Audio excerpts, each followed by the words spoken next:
এই জন্য এই যে আমি আমার, রাগ দেশ, এগুলি হলো বন্ধন। আমি আমার, আমি আমার, রাগ দেশ, এগুলি হলো আমাদের এই বন্ধন।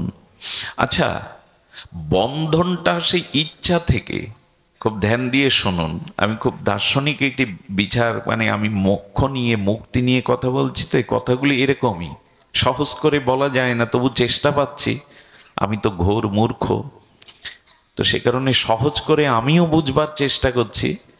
আমরা সহজ করে সহজ জিনিসটা নিতে পারলেই হলো। অত সংস্কৃতি, অত বেশি দার্শনিক বিচার আমার সামর্থ্যও নেই, যোগ্যতাও নেই, সাধনাও নেই। আসুন আমরা সহজ করে শুনো। বন্ধনটা ইচ্ছা থেকে আসে। কিসে থেকে? ইচ্ছা থেকে। এটা চাই, ওটা চাই, ইচ্ছা। তো ইচ্ছাটা একটু সাধু ভাষায় বললে বাসনা। তো এই বাসনা বা ইচ্ছাই, আমাদের ইচ্ছা দুই প্রকার, একটু ধ্যান দিয়ে শুনতে বলছি, খুব সার কথা। ইচ্ছাটা আমাদের দুই প্রকার, একটা হলো স্বাভাবিক ইচ্ছা, নিত্য বা স্বাভাবিক ইচ্ছা, আর একটা হলো নৈমিত্তিক ইচ্ছা। খুব ধ্যান দিয়ে শুনতে হবে। আমরা নূতন কিছু পথ চলার প্রেরণা পাবো এর থেকে, অন্ধকারের পথে কিছুটা আলোক বর্তিকা পাবো, যাতে পথ, অন্ধকারের পথ নির্বিঘ্নে চলতে পারি। সেই পাঁচটি হলো আমাদের স্বাভাবিক ইচ্ছা। কটি? পাঁচটি। স্বাভাবিক বলছি কেন জানেন? জন্মের সাথে সাথে ইচ্ছাগুলো আমাদের মধ্যে স্বাভাবিকভাবে থেকে যায়। আর কিছু ইচ্ছা নৈমিত্তিক, যেটা বাইরে থেকে পরবর্তীতে জন্মের পরে এসে উদয় হয়, হাজির হয়। তো প্রথমেই হলো, প্রথমে আমাদের মধ্যে যে স্বাভাবিক ইচ্ছা, জন্মগতভাবে স্বাভাবিক ইচ্ছা পাঁচ প্রকার, তার মধ্যে প্রথমটি হলো সবাই সুখী হতে চায়। আপত্তি আছে কারো? সব প্রাণীর একটা ভেতরের ইচ্ছা হলো আমি সুখী হতে চাই, দুঃখের ভার কেউ বইতে চায় না। এমনকি লক্ষ্য করবেন, সুখ যখন আমাদের জীবনে আসে, তখন সুখটা যাতে চিরস্থায়ী হয় এটা আমরা মনে করি, যাতে দুঃখ এসে প্রবেশ না করে।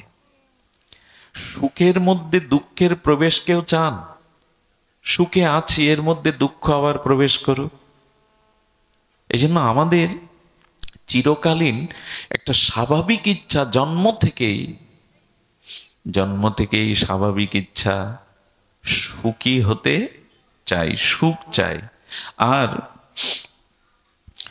জন্ম থেকে দেখবেন কেউ কারোর অধীনস্থ হতে চায় না, সবসময় মুক্ত থাকতে চায়। এই জন্য দেখবেন যারা চাকরি করে, বসের সামনে বেশিক্ষণ দাঁড়াতে মন চায় না। কেন বলুন তো?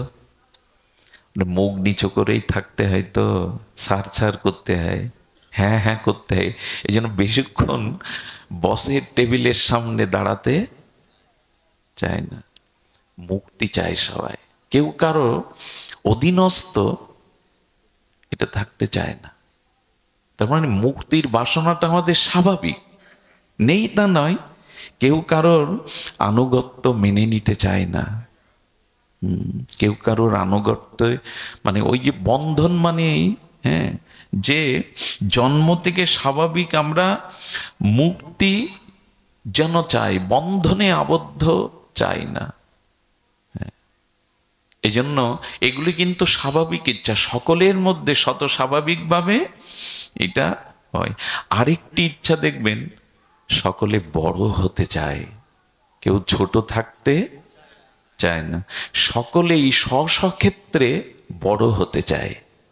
সব সময় মানুষের মধ্যে দেখবেন, কাউকে আপনি ছোট করতে চাইবেন সব ব্যবহারের দ্বারা, শব্দের দ্বারা, তখনই আপনার অহংকারে আঘাত লাগে, কারণ ছোট হতে কেউ চায় না।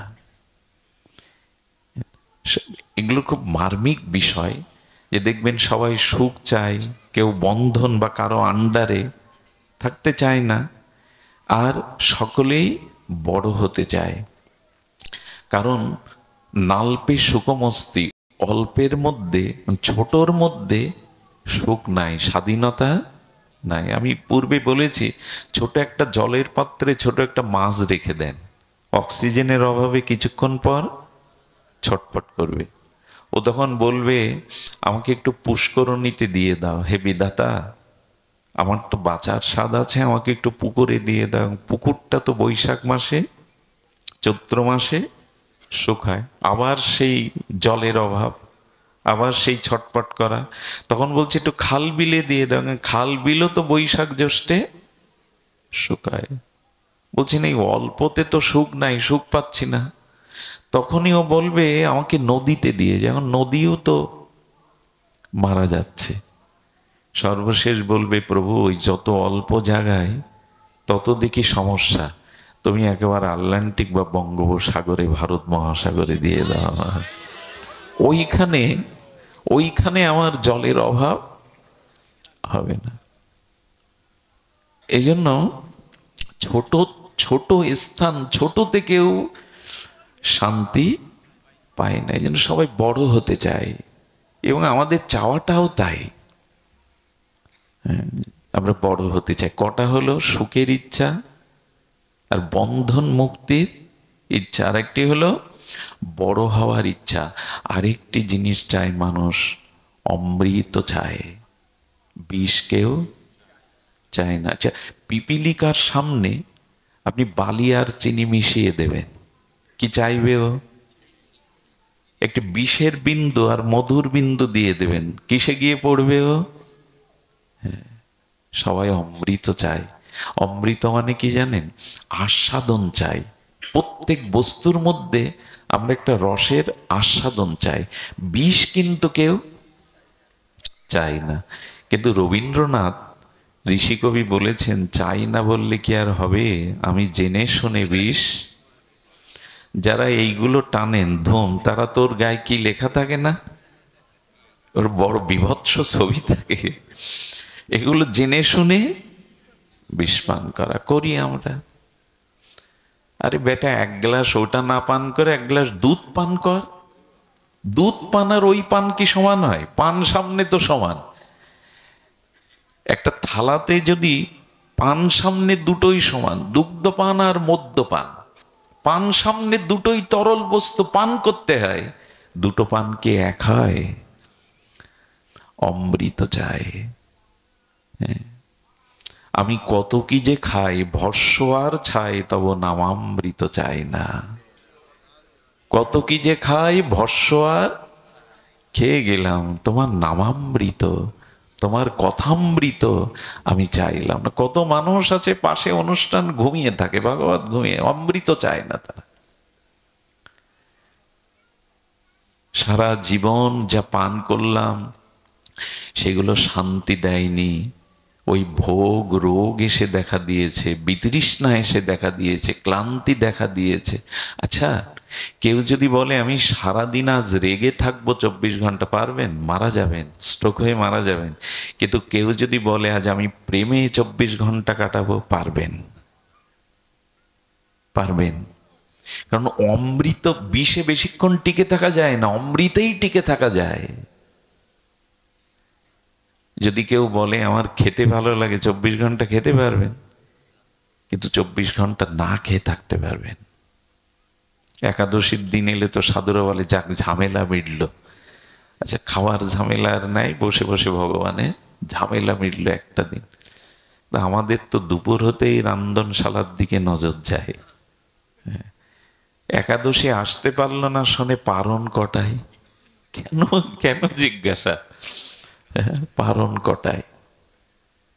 একাদশীর দিন কি ভজন করবে এসব কথা নেই। দাদা মহারাজ কি খেতে হয়, খাওয়ার প্রশ্নটাই আগে, খাওয়ার প্রশ্নটাই আগে। আমরা জেনে শুনেই বিষ পান করে চলেছি, জানি এটা বিষ, তবু সেটা পান করছি। এই জন্য মানুষের ভেতরে একটা অমৃতের চাওয়া আছে। এই কুম্ভে যাচ্ছে কেন জানেন? এত কোটি মানুষ, এত লক্ষ মানুষ, কোটি মানুষ যাচ্ছে কেন জানেন? কুম্ভ হলো ওখানে স্নানের দ্বারা আমরা অমৃত, গঙ্গা যমুনা সরস্বতীর ত্রিবেণী সঙ্গমে, এখানে আমরা সেই কুম্ভে অমৃত পাবো। স্নানের দ্বারা ওখানে অমৃত পাবো। তবে আমাদের দেহটাও কুম্ভ। কুম্ভ মানে পাত্র। আমাদের দেহ কুম্ভ। যারা আমরা কুম্ভে যেতে পারিনি তাদেরও একটা উপায় আছে, সাধু সঙ্গ হরিকথাতে ডুব দাও, এখানে এই কুম্ভে অমৃত পেয়ে যাবে, এই কুম্ভেই অমৃত পেয়ে যাবে। কুম্ভ মানে আমাদের দেহ কুম্ভ। যারা যেতে পারেনি মনে মনে তারা হরিকথা, হরি নামের, হরি রসের মধ্যে ডুব দাও, এই কুম্ভরূপ দেহেই অমৃত। একটা কথা বলি, কুম্ভে ত্রিবেণী সঙ্গমে ডুব দিলেই আপনি অমৃত পাবেন এমন কোনো কথা, কিন্তু প্রকৃত সাধু সঙ্গে যদি হরি কথা নামে ডুব দিতে পারেন এখানে অমৃত অবশ্যই পাবেন। ভাগবত অমৃত ভান্ডার। এই জন্য যারা যেতে পারিনি আমরা, তারা সাধু সঙ্গে এই দেহ কুম্ভে আমরা অমৃতটা ভরে নিই। তাহলে আমরা বলছিলাম কি যে সকলে অমৃত চায়, বিষ কেহ চায় না। চারটি হলো। আরেকটি কি জানেন? স্বাভাবিক ইচ্ছার মধ্যে আরেকটি ইচ্ছা হলো মানুষ সুরক্ষা চায়। মানুষ সর্বদা নিজের সুরক্ষা চায়। সুরক্ষা চাই কি না? আমরা সারাটি জীবন আমরা সুরক্ষা চাই। এই পাঁচটি ইচ্ছা আমাদের, যারা বলে আমি ভগবান মানি না, ভজন সাধন মানি না, তাদের কাছে গিয়েও দেখবেন নাস্তিক বা আস্তিক সকলের মধ্যে এই পাঁচটা ইচ্ছা আছে। আর এই পাঁচটা ইচ্ছা মানেই ভগবানকে চাওয়া। এই পাঁচটা তিনি ছাড়া কেউ পূর্ণ করতে পারেন না। সুরক্ষা কে দিতে পারে? এই পৃথিবীতে কেউ কারো সুরক্ষা দিতে পারেন, একমাত্র ভগবানই পারেন সুরক্ষা দিতে। অমৃত একমাত্র ভগবানের কাছেই আছে, আর কারো কাছে অমৃত নাই। সুখ একমাত্র কৃষ্ণ দিতে পারে, অন্য কেউ সুখ দেওয়ার ক্ষমতা নাই। অমৃত ভগবান।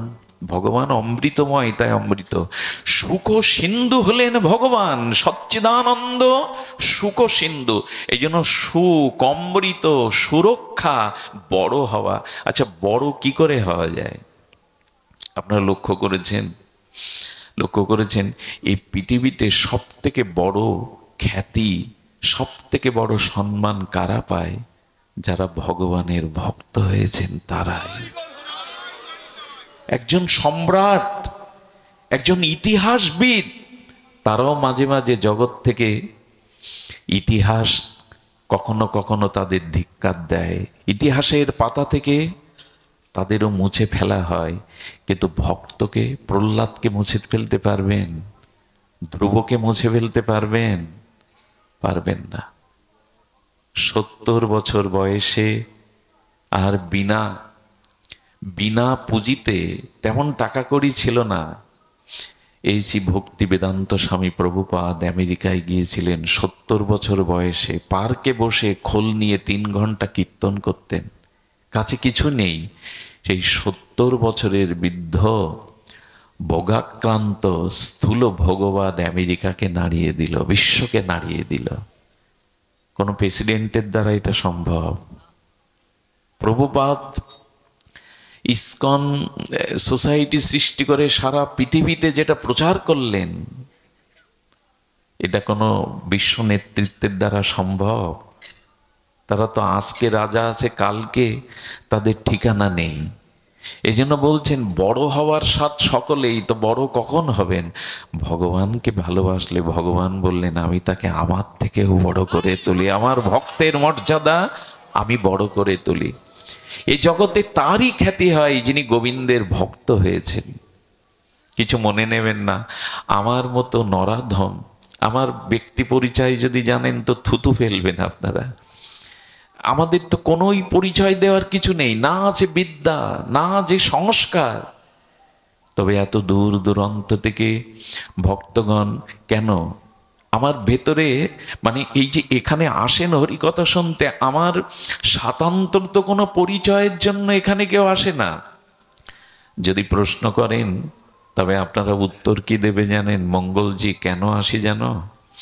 ভগবান বা শ্রী গুরুদেব মহতের কৃপায় তোমার মুখ দিয়ে দুটো কৃষ্ণ কথা প্রকাশ হয়, তাই আসি। তোমাকে দেখতে আসি না, তোমার কোনো মহিমাই নেই যে তোমার কারণে কি জন্য আসব। তোমার মুখ দিয়ে গোবিন্দ গুণগাথা গুরু কৃপা প্রকাশ হয়, তাই আসি। এখানে কে এসছে সাত করে? কেউ কাউকে দেখতে আসে, কিছু পেতে আসে? হরি কথা তোমার মুখ দিয়ে গুরু কৃপায় প্রকাশ হন, তাই আসে। খ্যাতিটা কখন হয় মানুষের? আমাকে একজন প্রশ্ন করেন, দাদা সেই ছোট্ট কাল থেকে পাঠ প্রচারে আছো, পেয়েছো কি? অনেক সময় তো তোমার নামে দুর্নামও শুনি, বদনামও শুনি, কি পেয়েছো? ভালোবাসা, সেই জন্য জিজ্ঞাসা করছে কি পেয়েছো। বললাম শোনো তাহলে কি পেয়েছি। আমি একবার রাসে প্রত্যন্ত গ্রামাঞ্চলে পাঠ করতে যাই, ওই সাঁকো টাকো পার হয়ে যেতে হয়, গ্রামের মেঠো পথ। ওখানে রাসের পাঠ সমাপ্ত করেছে, রাত তখন 1টা বাজে, 1:30 বাজতে গেছে। আমি ওই গ্রামের ছোট নদীর তীরে, সেটা শারদ পূর্ণিমা, উদ্ভাসিত আলোয় আলোকিত সারা জগৎ, শারদ পূর্ণিমার পূর্ণচন্দ্রের বিকশিত জ্যোৎস্নায় আমি দাঁড়িয়ে আছি। বহু দূর হতে দেখে এক বৃদ্ধা মা তার যুবক নাতনিকে বলছেন, নিয়ে চল, আমাকে একটু নিয়ে চল। আরে আমি পড়ে যাচ্ছ, হাঁটতে পারছ না তো নিয়ে যাব কি? নাতনিটা তাকে বারবার কটু কথা বলছে, বলে মারিস ধরিস পড়ি মরি, একবার নিয়ে চল। বলি এর ছুটে আসছে কোথায়, নিয়ে চল নিয়ে চল। বাবা নিয়ে চল, হে ঠাকুর যেন একবার দেখা পায়। তার ব্যাকুলতা দেখে, পড়া দেখে, এত কষ্ট করে আসা দেখে আমি গিয়ে বলছি, বুড়িমা কোথায় যাচ্ছেন হন্তদন্ত এই রাত 1:30টায়? বলে বিল্বমঙ্গলকে একবার দেখতে যাচ্ছি। যে মাইকে শুনছিলাম রাসের কথা, গোবিন্দের কথা, ব্রজলীলার কথা, মনে হলো কবে মারা যাব, একবার একটু ওকে দেখে আসি, আশীর্বাদ করে আসি। হ্যাঁ, আমি প্রণাম করে বুকে জড়িয়ে ধরে বললাম, আমার মাথায় হাতটা রাখুন। আমি বলেছিলাম আজ আমার জীবনের এটাই শ্রেষ্ঠ পাওয়া, শ্রেষ্ঠ পাওয়া। এজন্য ভগবানকে ভালোবেসে দেখুন। এ জগতে ধনীকে পেছন থেকে মানুষ গালি দেয়, দেয় না? অনেক ধনীকে মানুষ সহ্য করতে গালি দেয়, রূপ আছে তারও তিরস্কার হয়। বড় হবার একটাই উপায়, ভগবানকে ভালোবাসুন। ভগবান বলে, যে আমাকে ভালোবাসে আমি তাকে আমার মাথার মুকুট করে রাখি, মুকুট করে। ভগবানকে একবার ভালোবেসে দেখুন, জগৎ আপনাকে চাইবে। এই জন্য এই স্বাভাবিক ইচ্ছাগুলি মানে ভগবানকেই চাওয়া, অমৃত চাওয়া। সুরক্ষা কে দিতে পারে? দ্রৌপদীর সুরক্ষা তার পঞ্চস্বামীও দিতে পারেনি। সুরক্ষা একমাত্র ভজ ঘুরে মন শ্রীনন্দ নন্দন অভয় চরণার বিন্দরে। একমাত্র অভয় আমাদের রাধারানীর পাদ পদ্মে, নিতাই গৌরের।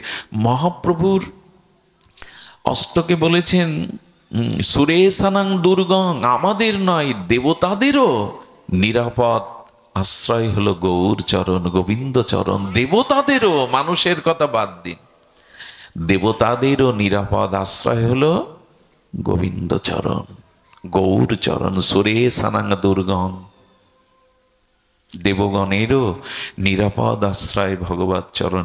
এটি আমাদের স্বাভাবিক ইচ্ছা। আর এই ইচ্ছাগুলো থাকা মানে এগুলি আর কেউ পূরণ করতে পারবে না, স্বয়ং ভগবান ছাড়া। সন্তান যদি মনে করে সারা জীবন মায়ের স্তনের দুগ্ধ পান করব, মায়ের পক্ষে তা একটি সময়ক্রমে মায়ের বুকে আর দুগ্ধ তত্ত্ব থাকে না। আর সন্তানেরও মায়ের কোল মানায় না। কিশোর হয়ে গেলে, যুবক হয়ে গেলে আর মায়ের কোল। এই জন্য এই জগতের যা বস্তু, দুগ্ধ তো অমৃত, কিন্তু মার ক্ষমতা আছে সারা জীবন দিয়ে দেওয়া। কিন্তু ভগবান হলেন অমৃতের সিন্ধু, আনন্দের সিন্ধু, সুখ সিন্ধু। এই জন্য এই ইচ্ছাগুলি সাকার হয় ভগবানকে চাইলে। ভেবে দেখুন তো, চাওয়া কি উচিত আমাদের? এগুলিই তো আমাদের ভেতরের চাওয়া। হ্যাঁ, আমরা বন্ধন মুক্তির কথা বলেছি। এই জন্য ক্ষুদ্রকে ত্যাগ করে এই বৃহৎ ভগবানকে ভালোবাসা, ভগবানকে চাওয়াটাই হলো বন্ধন মুক্তির উপায়। আচ্ছা, দ্বিতীয় বললাম নৈমিত্তিক ইচ্ছা কোনটি? এটাই এখন আমাদের একটু মন দিয়ে শুনতে হবে। নৈমিত্তিক ইচ্ছা কি জানেন? যেটা জন্ম থেকে স্বাভাবিক না, এ জগতে এসে জন্মাবার পরে এসেছি। আচ্ছা, 200 বছর আগে কারো প্রাইভেট কারের ইচ্ছা জেগেছিল? জাগেনি। এখন লোকের দেখি আর মনে করি আমার কবে হবে। এগুলো নৈমিত্তিক ইচ্ছা। 5 তলা বাড়ি দেখলে মনে হয় এটা আমার কবে। এগুলো সব এই জন্য বর্তমান বিজ্ঞাপনের যুগ। কি বলে এটা? এই বিজ্ঞাপন যত দেখবেন দেখবেন মনে হবে ওটা ঘরে আনি। এই বিজ্ঞাপনের ইচ্ছাটাই এখন আমাদের ফাঁসিয়ে দিয়েছে, যত বিজ্ঞাপন। আচ্ছা, এখান থেকে 40 বছর আগে স্মার্টফোনের ইচ্ছা কারো হয়েছিল? হয়েছিল? কেন হয়নি সেটা? তখন ছিল না। এখন একটা নিবেদন করি, এই ইচ্ছা লাগাম টানুন। নৈমিত্তিক ইচ্ছার এর শেষ, এই ইচ্ছাই এখন শেষ করে দিচ্ছে।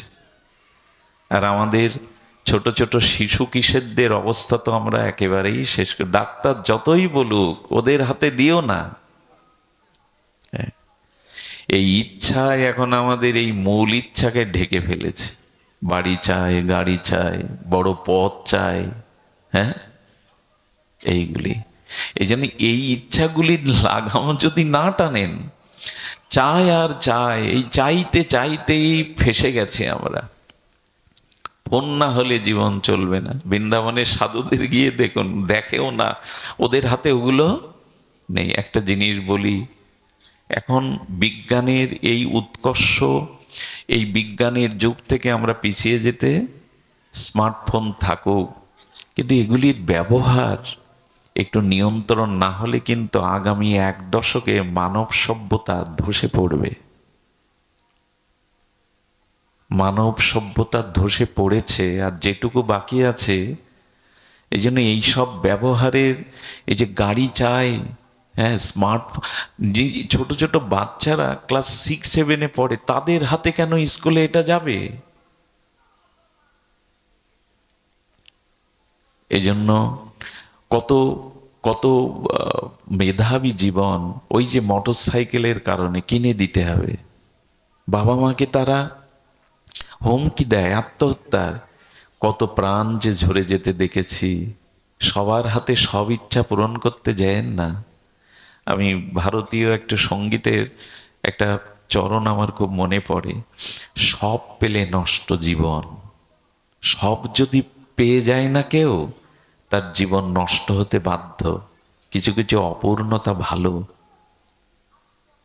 কিছু কিছু অপূর্ণতা ভালো। এই জন্য নিবেদন করব যে এই নৈমিত্তিক যে ইচ্ছাগুলো বিজ্ঞাপনের দ্বারা আমাদের জীবনে আসছে, আশ্চর্য হতে হয়।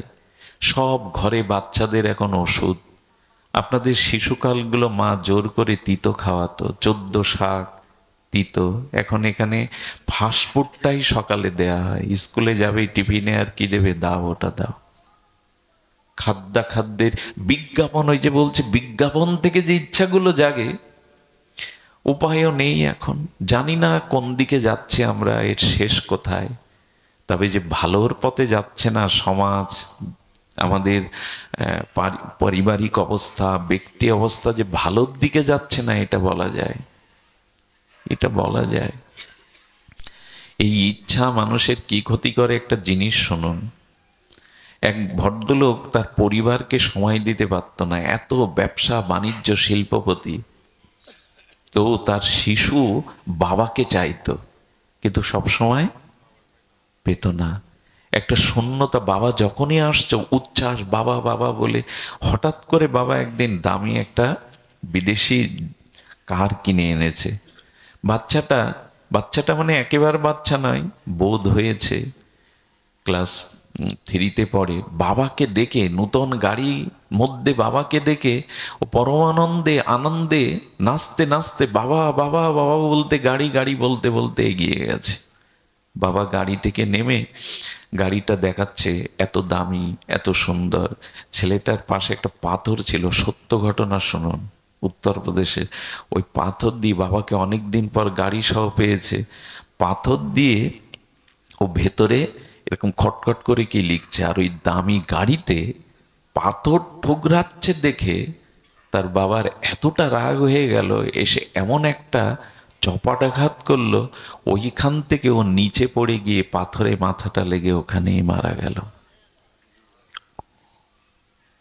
গাড়ির মধ্যে পাথর দিয়ে কি লিখেছিল জানেন? বাবা, আই লাভ ইউ, আমি তোমাকে খুব ভালোবাসি। অনেক দিন পর পেয়েছি তো। এই জন্য সময় দিন।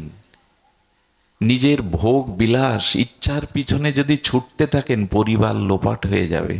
সময় দিন, তাদের অধিকার আছে আপনাকে কাছে পাওয়ার। আজ মানুষ বাইরে আড্ডা দেয়, অথচ ঘরের মধ্যে স্ত্রী পুত্র নিয়ে, তাদের নিয়ে সে খেলা করুন, গল্প করুন, ওদের সময় দিন, দেখবেন সব উজাড় হয়ে যাবে, সব উজাড়। বাইরের ইচ্ছাটা, বিজ্ঞাপনের ইচ্ছাটা, ভোগের ইচ্ছাটা।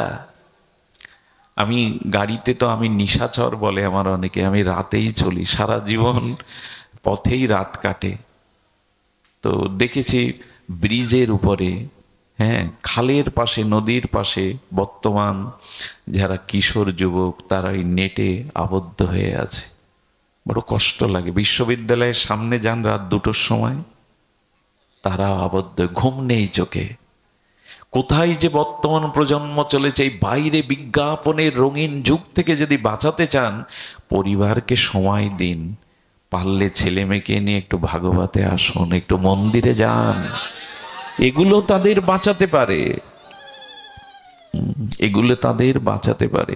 এই জন্য আমরা বন্ধন মুক্তি চাই কেন জানেন? আমাদের স্বভাব স্বাভাবিক হলো নিরাপত্তা চাই, সুখ চাই, অমৃত চাই, সুরক্ষা চাই, বড় হতে চাই। আর এগুলো চাওয়ার মানেই হলো ভগবানকে চাওয়া। এটার নামই বন্ধন মুক্তি, স্বরূপে স্থিতি হওয়ার নামই। আর দেখবেন আমাদের স্বাভাবিক হলো, যে প্রাণীর ভিতরে স্বভাব যেমন সে সেদিকেই।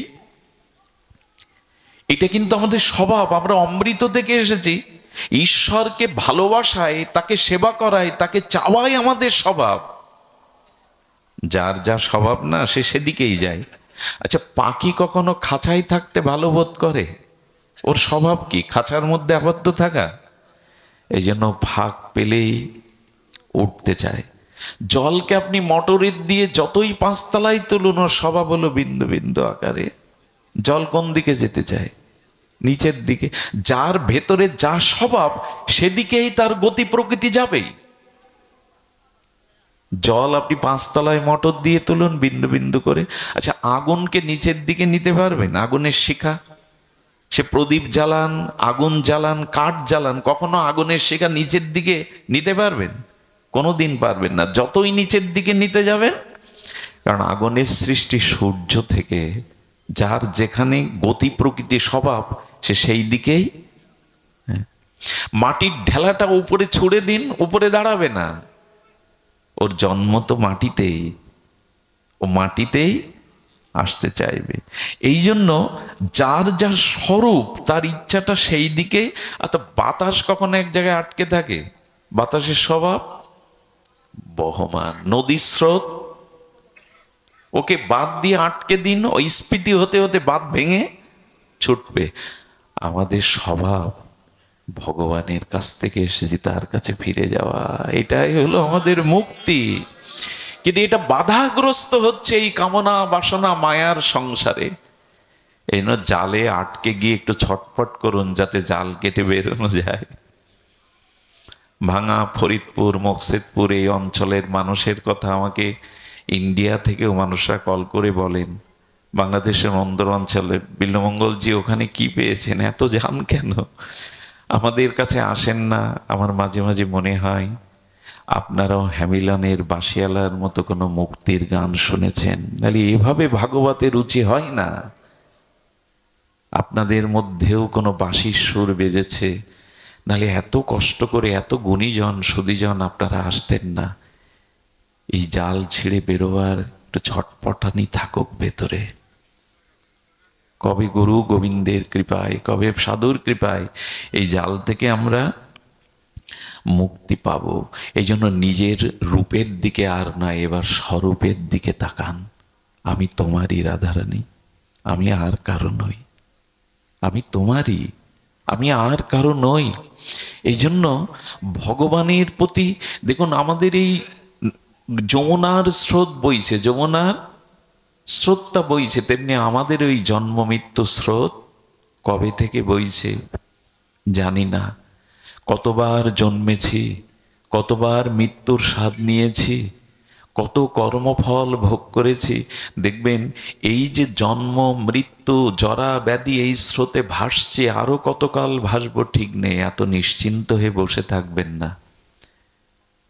এই যে আচ্ছা, কামনা বাসনা নিয়ে মৃত্যুবরণ করছে, আবার সেটা পূরণের জন্য আসছে। এখানে কোনো বাসনা নিয়ে মারা গেলে ওই বাসনা পূরণের জন্য আমাকে বারবার আসতে হবে। কতবার আসতে হবে, কতবার আসতে হবে। এই যে বাসনা কামনা যতদিন আছে ততদিন কর্মফল আছে, পাপ পুণ্য যতদিন আছে ততদিন কর্মফল। ওই পাপ বা পুণ্য ভোগ করতে বারবার আমাকে নদীর স্রোতের মতো আসতে হবে। দেখবেন একটা জিনিস সতর্ক বাণী জানায়, কর্মফল কিন্তু আপনাকে খুঁজে নেবে, কর্ম হারাবে না। আচ্ছা, 100টা 1000টা গাভীর মধ্যে আপনার গাভী ছেড়ে দিয়েছেন, ওই 1000 গাভীর মধ্যে আপনার গাভীকে আপনিও সহজে খুঁজে, 1000 গাভীর মধ্যে আপনার গাভীটাও ছেড়ে দিয়েছেন, সহজে পাবেন না। কিন্তু ওই গাভীর বাছুরটা ছেড়ে দিন, ও দেখবেন 1000 গাভীর মধ্যে ওর মার বাট খুঁজে নেবে। বাছুর যেমন 1000 গাভীর মধ্যে বৎসটি তার মা গাভী খুঁজে নেয়, এমনি 1000 জন্ম পরেও কর্মফল আপনাকে খুঁজে নেবে, ছেড়ে দেবে না। কর্মফল আপনাকে খুঁজে নেবেই। আমার জীবনে এমন হলো কেন, এমন হওয়া উচিত না, এইসব কথা না, কর্মফল আপনাকে খুঁজে নেবেই। কর্মফলের হাত থেকে আমাদের নিষ্কৃতি নাই। কর্ম আমাদের এমনি করে, হ্যাঁ আমাদের, আচ্ছা আমাদের কর্ম 3 প্রকারের, একটু ধ্যান দিয়ে শুনতে হবে। কর্ম ক্রিয়ামান, সঞ্চিত, প্রারব্ধ। বর্তমান এই মুহূর্তে আমি ইন্দ্রিয় দেহ দিয়ে যে কর্ম করছি এর নাম ক্রিয়ামান। আর এই ক্রিয়ামান কর্ম যখন অতীত হয়ে যায় তখন তাকে বলে সঞ্চিত। অনাদিকাল কর্ম করেছি, পাপ বা পুণ্য ভালো মন্দ, ওগুলো সঞ্চয়, তাকে বলে সঞ্চিত কর্ম। আর ওই সঞ্চিত কর্ম যখন পাপ বা পুণ্যের শুভ বা অশুভ, দুঃখ বা সুখরূপ ফল রূপে আমার সামনে আসে, তখন তার নাম হয় প্রারব্ধ। কি কি বললাম? ক্রিয়ামান, সঞ্চিত, প্রারব্ধ। এই প্রারব্ধ সহজে, কেউ যদি আজকে পাড়া খায় 10 বছর পরেও সেই পাড়ার বিস্ফোরক তার দেহে বেরোবে, হজম হবে না। পাপ যদি কেউ করে গান্ধারী বলছেন, আমি গত 50 জন্ম কোনো পাপ করিনি, আমার শতপুত্রের শোক পেতে হবে কেন? আমি চিন্তা করতে পারেন যে গত 50 জন্ম আগের কথা বলতে পারে, সেই গান্ধারী শ্রীকৃষ্ণকে প্রশ্ন করছেন, পুত্র শোক পাওয়ার তো কথা না, গত 50 জন্মে আমার কোনো পাপই নাই। শ্রীকৃষ্ণ বলছেন 50 জন্মের আগের জন্মের কথা তোমার জানা নাই, জানা নাই তোমার। এই জন্য পিয়ন যদি কোনো দুঃসংবাদের চিঠি আপনার কাছে দেয়, এটা পিয়নের দোষ না, পিয়ন তো বহন করে এনেছে। এই জন্য জীবনে যা কিছু ঘটছে অন্য কারো, আমি ভালো স্ত্রী পাইনি, ভালো স্বামী পাইনি, ভালো পরিবেশ পাইনি, পাওয়ার কথা না। এগুলো দোষ কারো নয়, আমার প্রারব্ধ কর্মই আমাকে এইখানে এনেছে। এই জন্য হাহুতাশ করে মানসিক রোগগ্রস্ত হয়ে লাভ নেই, এইটা কেন পাইনি, এমনকে তোমার যেটা প্রাপ্তি। বাছুরটা যেমন তার মা গাভীকে সহস্র গাভীর মধ্যে খুঁজে নেয়, কর্মফলও তোমাকে খুঁজে নেবে। 50 জন্ম পরে নিলেও নেবে, মুক্তি নেই। আচ্ছা যদি তাই হবে প্রারব্ধ, আচ্ছা আমাদের জীবনে 3 ভাবে প্রারব্ধ আসে, ইচ্ছা প্রারব্ধ, অনিচ্ছা প্রারব্ধ, পরেচ্ছা প্রারব্ধ। শুনছেন কি মন দিয়ে? ইচ্ছা প্রারব্ধ মানে যেটা ইচ্ছা হয়েছিল ছেলেটা মেডিকেলে ভর্তি হোক, ইচ্ছা প্রারব্ধ পূর্ণ হয়ে গেল। অনিচ্ছা প্রাপ্ত মানে মাঝে মাঝে বললেন এটা চাইনিও তাও হয়ে গেল আমার, এটা অনিচ্ছা প্রারব্ধ।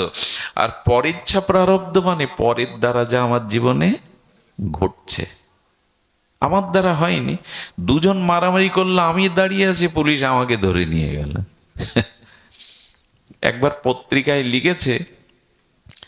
লিখেছে যে রামস্বরূপ চুরি করার দায়ে ফলস্বরূপ পুলিশ আটকেছে।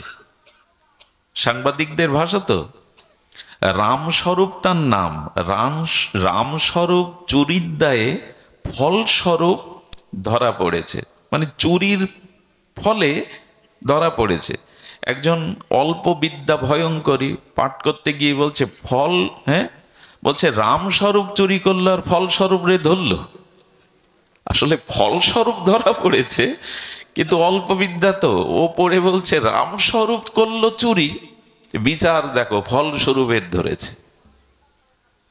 আমরা মাঝে মাঝে বিচার খুঁজি, আমার জীবনে তো এরকম হওয়ার কথা ছিল না, আরে এটা তোমার ফল, তোমাকে পেতেই হবে। কর্মফল যদি থাকে না তাহলে কি হয় জানেন, পোড়া মাছও লাফিয়ে যায়। তবে একটা কথা বলি, কথাটা তুলসীদাস গোস্বামীর, খুব ধ্যান দিয়ে, আমি বেশিক্ষণ নেব না, আপনাদের অত্যাচার করব না শীতের রাতে। তবে এইটুকু বলি, গ্রহদোষ, এই যে শনি, রাহু, কেতু, মঙ্গল ইত্যাদি গ্রহদোষ মানুষের জীবনে প্রভাব ফেলে। কিন্তু আমি বলবো কি, যদি কর্মফল যা আছে তাই ঘটবে, তাহলে আর তোমার চরণে আসবো কেন? তুমি দয়াময়, তুমি কৃপাময়, তুমি সর্বশক্তিমান, তুমি অচিন্ত তত্ত্ব, তুমি সবই পারো। গোবিন্দ তোমার চরণে, রাধারানী তোমার চরণে, গুরুদেবের চরণে যেতে যাব কেন? যা ঘটবার তা যদি ঘটবে তো তোমাকে ডেকে লাভ কি? তোমার চরণে শরণ নিয়ে লাভ কি? প্রশ্ন তো এটা আসবেই। তাহলে ভজন সাধন কি দেবে? কর্ম যা ঘটবার তা যদি ঘটবে, ভজন সাধন কি দেবে আমাদের? তবে শুনুন, তুলসীদাস বলছে কারো জীবনে যদি নবগ্রহের প্রকোপ পড়ে, 9টা গ্রহ আছে, বললেন আরেকটি গ্রহ আছে, ওই গ্রহকে যদি ধারণ করো তাহলে এই নবগ্রহ তোমার ক্ষতি করতে পারবে না। সেই গ্রহের নাম শুনতে ইচ্ছা করছে তো? নবগ্রহ আপনাকে বঞ্চনা করতে পারবে না যদি আরেকটি গ্রহের শরণ নেন। তুলসীদাস গোস্বামী বলছেন সেই গ্রহটি হলো ভগবানের অনুগ্রহ। নবগ্রহের উপরে আছে ভগবানের অনুগ্রহ। আচ্ছা, ভগবানের অনুগ্রহ থাকলে কর্মফল যে আসবে না আসবে। আচ্ছা, একটা হাঁড়িতে দুধ জাল দিচ্ছেন, দুধটা উড়লে যাচ্ছে, আপনি দ্রুত গিয়ে, দুধ নষ্ট হয়ে যাচ্ছে, দ্রুত গিয়ে হাঁড়িটা ধরলেন, গরমে হাত সেকা লেগে গেল, হাঁড়িও ধরে রাখতে পারলেন না, উল্টে দুধও পড়ে গেল। আর একজন ব্যক্তি ওই একই অবস্থায় কি করে জানেন, একটা ভাঙা নিয়েছেন, গামছা বা ভাঙা নিয়ে দ্রুত গিয়ে ধরে, হাঁড়িও পড়েনি, দুধও উল্টে যায়নি, আর হাতেও ক্রিয়া তো একই। বলেন ভগবানের চরণ আশ্রয় করলে কর্মফল আসে না তা না, আসে, কিন্তু ভগবত কৃপায় অবশ করা রোগীকে ডাক্তার কাটলে যেমন বুঝতে পারে না, আমার ভক্তের কর্মফল এসে যায় কিন্তু তাকে কাবু করতে পারে না, তাকে শেষ করে দিতে পারে না, তার সহন ক্ষমতাটা ভগবান দিয়ে দেয়। অবশ করে কাটলে রোগী কি করে বুঝবে? একটা জিনিস বলি, যদি ভগবানের চরণে শরণ নেন, স্বপ্নের মধ্যেও কর্মফল ভুগিয়ে নেয় ভগবান, বাস্তবে যেটা হওয়ার।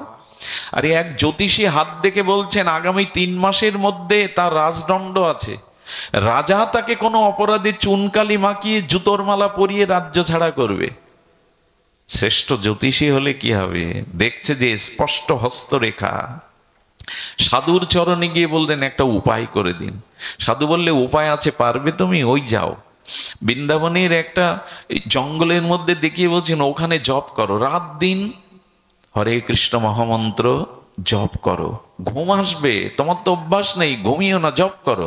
3 দিন ওই একটু তুলসী পাতা, একটু জল, দুধ খেয়ে 3 দিন এক নাগাড়ে গোবিন্দ নাম করতে করতে অভ্যাস তো নাই, ঘুমিয়ে পড়েছে দিনের মধ্যে। ঘুমের মধ্যে স্বপ্ন দেখছে রাজা ধরে নিয়ে গেল, বিচার হলো, অপমানিত হলেন, চুলকানি মাখালো, তাকে জুতো পেটা করে ঢেড়ি দিয়ে বের করে দিল। স্বপ্ন ভাঙার পরে চিৎকার করে উঠেছে, সাধুর চরণে গিয়ে বলছেন, বাবা এমন স্বপ্ন দেখলাম, এটা ঘটতে যাচ্ছে নাকি? সাধু হেসে বললেন, যা বেটা, ভগবানের নাম নেওয়াতে যেটা বাস্তবে ঘটবে সেটা স্বপ্নের মধ্যেই ঘটিয়ে নিল। যা, চলে যা, মুক্ত হয়ে গেলি। এটি মিথ্যা সংবাদ নয়, এটি হয়, এটি হয়। ভগবানের স্মরণ নিন। কর্মফল যে আসবে না তা না, আসবে, কিন্তু পরিস্থিতি ভগবানের কৃপায় আপনার সহনশীলতা আসবে। আমাদের রাধাকুণ্ডে শ্যামকুণ্ডের সঙ্গমের স্থলে এক বাবাজি মহারাজ থাকতেন। প্রায় 24 ঘন্টার মধ্যে 18 ঘন্টায় ভজন করতেন। ভজন থেকে বিরতি নেই। কয়েকদিন দেখছে একটা কালো ছায়া ঘুরছে সামনে, আশেপাশে ঘুরছে বাতাস। বলে, কে তুমি, এমন করে ঘুরছো কেন?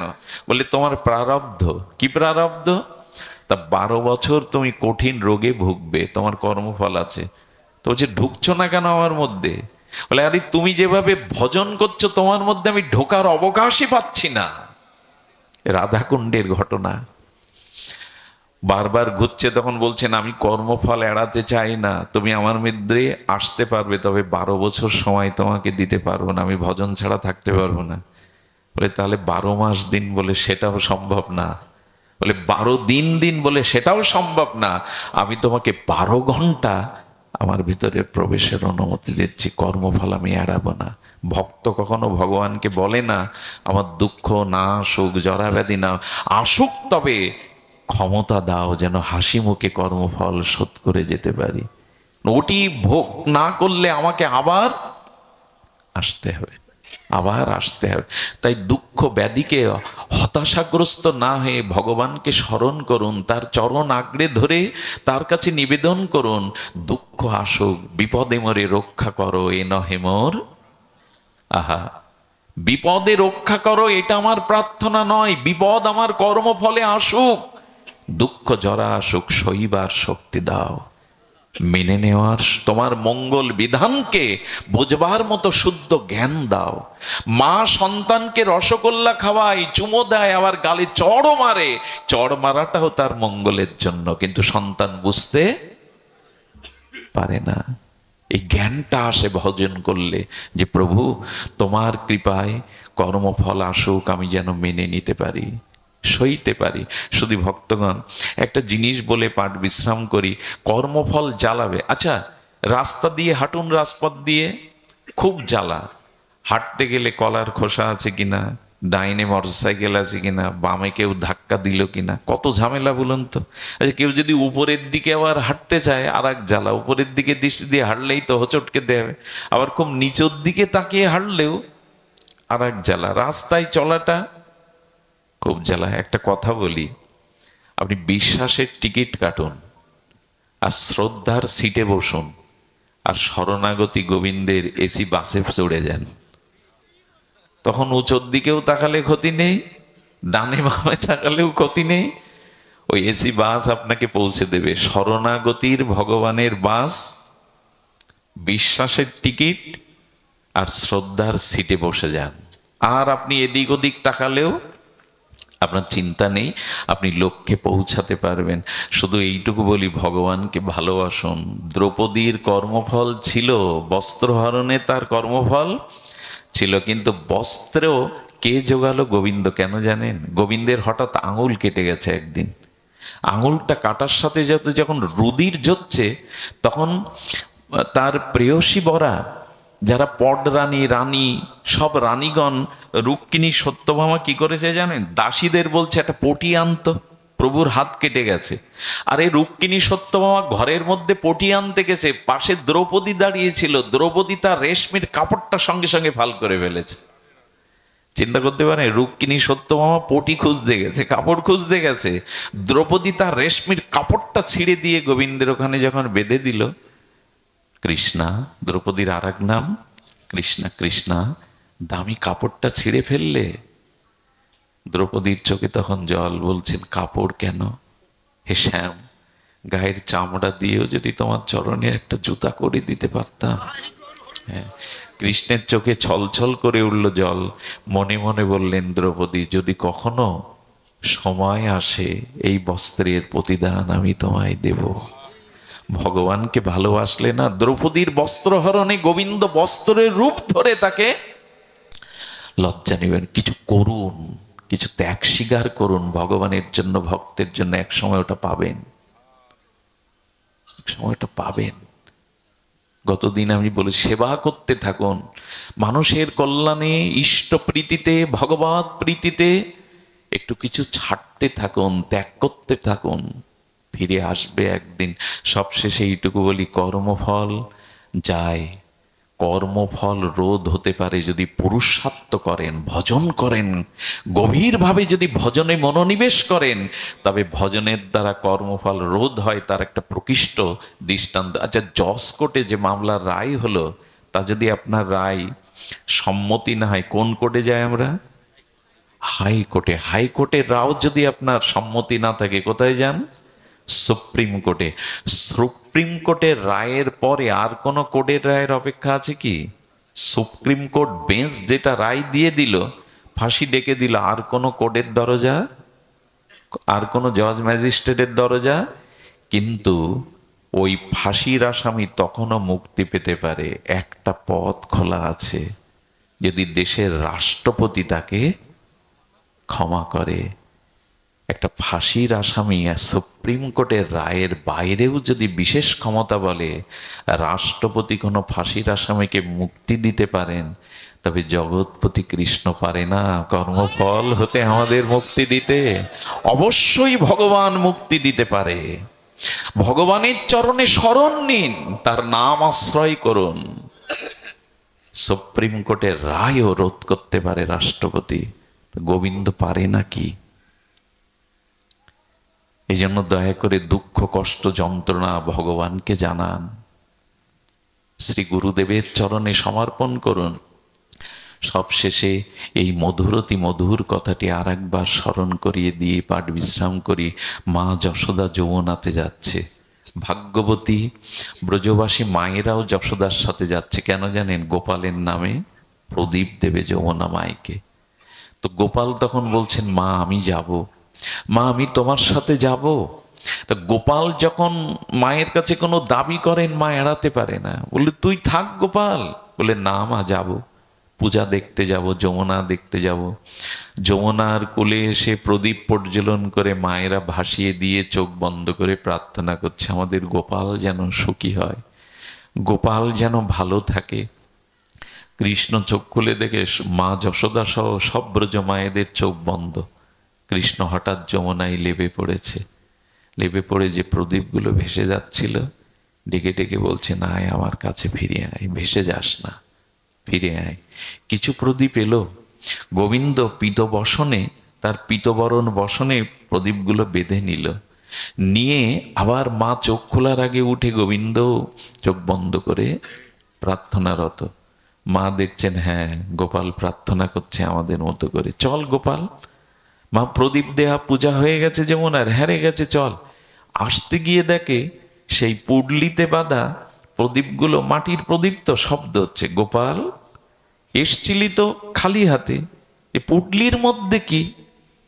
যশোদার দিকে তাকে বলছে, মা সবার পুডলি দেখতে নেই, কারো পুডলি দেখতে নেই। যশোদা বলতে, ওটা বুঝেছি, কিন্তু চোরের পুডলি খোলা যায়। তুই এসেছিলি খালি হাতে, কি চুরি করে নিয়ে যাচ্ছিস দেখি।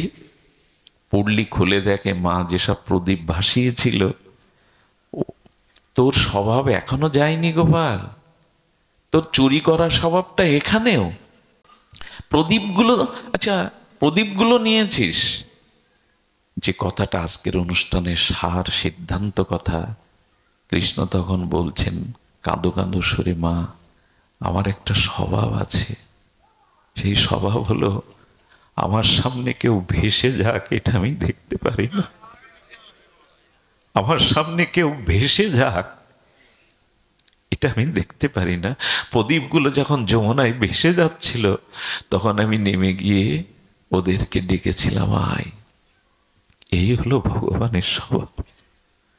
আমরা কেউ পতন হই, আমরা কেউ স্খলিত হই, এটা ভগবান চান না। তিনি অপেক্ষা করে আছেন কবে আমি তার কাছে ফিরে যাব, আমি তো তারই। এ সংসারে তিনি ছাড়া আমার জন্য তিনি অপেক্ষা করে আছেন। মাঝে মাঝে তিনি নেমে আসেন, আমরা তো তার কাছে যাই না, তিনি হাত বাড়িয়ে দেন। আমরা কতটা কাঁদি, আমাদের জন্য তিনি অনেক বেশি কাঁদেন। আমরা তাকে কতটা খুঁজি, তিনি আমাকে বেশি বেশি খোঁজে। সন্তান হারিয়ে গেলে সন্তান মাকে কতটা খোঁজে, মাই তো খুঁজে বেড়ায়। ভগবান আমাদের, আমরা তাকে কতটা ডাকি। তিনি গোপকুমারকে বলেছিলেন যে একজন জীবও যতদিন ভগবানের কাছে ফিরে না যাবে, সেই জীবের জন্য ভগবানের ব্যাকুলতা থাকবে, চোখে জল থাকবে, কবে তুমি আমার হবে। ভগবান এই জন্য গোবিন্দ বলছেন, আমার সামনে কেউ ভেসে যাক মা, এটা আমি দেখতে পারি না, তাই তো ডেকে ওদের কোলে তুলে নিয়েছি। যশোদা তখন বললেন, তো সবগুলোকে কেন নিলে না, অল্পগুলো যে নিয়ে নিলি। কৃষ্ণ কি বলল জানেন মা, আমি ডাকি সবাইকে, আমি সবাইকে হরিনামের বংশীধ্বনিতে সাধুর বাণীতে ডাকি, কিন্তু সবাই আসে না, সবাই আসে না। আমার ডাকে যারা সাড়া দেয় আমি তাদের কোলে তুলে নিই, কিন্তু যে আমার ডাকে সাড়া দেয় না তারা চিরকালই ভেসে যায়, তাদের আমি নিতে পারি না। এই জন্য হরিকথা হরিনামে বংশীধ্বনিতে আজও ভগবান আমাদের ডাকেন, একটু তার ডাকে সাড়া দিন, না হলে কিন্তু ভেসে যেতে হবে। গোবিন্দ বলছেন, আমার ডাকে সাড়া না দিলে তারা আমার কাছে আসে না, আমি তাদের নিতে পারি না, এমনি করেই ভেসে যায়। আসুন, এই মৃত্যুময় সংসারে আমরা আর কতকাল জন্ম মৃত্যু চক্রে ভাসব। ভগবানের চরণাশ্রয় করি, তবেই স্বরূপে স্থিতি হয়ে এই জন্ম মৃত্যু যারা ব্যাধির হাত থেকে আমরা নিত্য সেই মুক্তি পাব। আর সেদিন আমরা গেয়ে উঠতে পারবো সেই পরমানন্দের গান, সেদিন আমরা অমৃত সঙ্গীত গেয়ে উঠতে পারবো, যেটা ঠাকুর মশাই গেয়েছেন, বারবার গেয়েছেন। জয় জয় শ্রীকৃষ্ণ চৈতন্য নিত্যানন্দ, জয় অদ্বৈত, জয় গৌর ভক্তবৃন্দ, কৃপা করি সবে মিলে করো হে করুণা। এই দেখুন ঠাকুর মশাইয়ের প্রার্থনা, কৃপা করি সবে মিলে করো করুণা, অধম পতির জনে না করিও ঘৃণা। প্রভু আমাকে দূরে ঠেলে দিও না, আমি পতিত হতে পারি। এ তিন সংসার মাঝে তুয়াপদ সার, ভাবিয়া দেখুন মনে গতি নাহি আর। ঠাকুর মশাইয়ের এ ভাষা ভাষা নয়, ভজন অনুভূতির রস দিয়ে গড়া এক একটি শব্দ। এ তিন সংসার মাঝে তুয়াপদ সার, ভাবিয়া দেখেন মনে গতি নাহি। হে গোবিন্দ, হে রাধারানী, তোমার চরণ ছাড়া তো গতি নেই। এ তিন ভুবনে তোমার চরণ ছাড়া আমাদের সার। আর সে পথ পাবার আসে খেয়ে দুটে মনে, ব্যাকুল হৃদয় সদা করিবে ক্রন্দনে। আচ্ছা, ওই চরণ পাওয়ার জন্য যদি খেয়ে দোটে, বোঝা যায় কি করে জানেন? তার চোখে অবশ্যই কৃষ্ণ বলে চোখে জল আসবে, হৃদয়ের ক্রন্দন আসবে। তোমায় পাওয়া হলো না, তোমার কাছে যাওয়া হলো না, তোমার ভজন হলো না। হ্যাঁ, এই খেদ উঠবে তার হৃদয়ে। অন্য আপনাকে পাগল বলতে পারে, আবেগী বলতে পারে, এটা আবেগ নয়, এটা পাগলামি নয়। টাকার জন্য, স্ত্রী পুত্রের জন্য মানুষ কত কাঁদে, কৃষ্ণ পেলাম না বলে কজন কাঁদতে পারে। কান্নাটা কান্না নয়, এটি অনেক বড় পাওয়া। এই জন্য বললেন, সে পথ পাওয়ার আসে খেয়ে দুটে মনে, ব্যাকুল হৃদয় সদা করিবে ক্রন্দনে। কিরূপ পাইব কিছু না পাই সন্ধান, প্রভু লোকনাথ পর নাহিক স্মরণ। তুমি তো দয়াল প্রভু, চাহো একবার নরোত্তম হৃদয়ের ঘুচাও অন্ধকার। এই হোক আমাদের প্রার্থনা। আমি না চাই, তুমি আমাকে চাও। আমি বারবার দূরে সরে যাই, তুমি আমাকে ডেকে নাও। এই প্রার্থনায় আজ বাকি অনুষ্ঠান সুসম্পন্ন হোক। বাবাজি মহারাজের আশ্রমের অনুষ্ঠান মাঙ্গলিকে রূপ নিক, পরম শুভ ফল প্রদান করুক, এই প্রার্থনা করে আজকের অনুষ্ঠান এখানেই বিশ্রাম। শ্রী গুরু প্রেমানন্দে গৌর হরি বল। ওং সর্বে ভবন্তু সুখিনা, সর্বে সন্তু নিরাময়া, সর্বে ভদ্রাণি পশ্যন্তু, মা কশ্চিৎ দুঃখ ভাগ ভবেৎ। সকলেই সুখী হোক, সকলেই মঙ্গল লাভ করুক, কেউ যেন দুঃখ না পায়।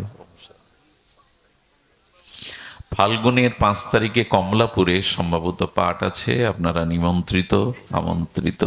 এখানে যারা এসছেন কৃপা করে প্রসাদ নিয়ে যাবেন। আর আমাদের সেই চিরকথা কিছু মূল্যবান গ্রন্থ, আমাদের ধনঞ্জয় কৃষ্ণ দাস প্রেম ভক্তি চন্দ্রিকা, 3 বাঞ্ছা, এগুলো আছে ওর কাছ থেকে সুলভ মূল্যে আপনারা সংগ্রহ করতে পারেন। জয় রাধা।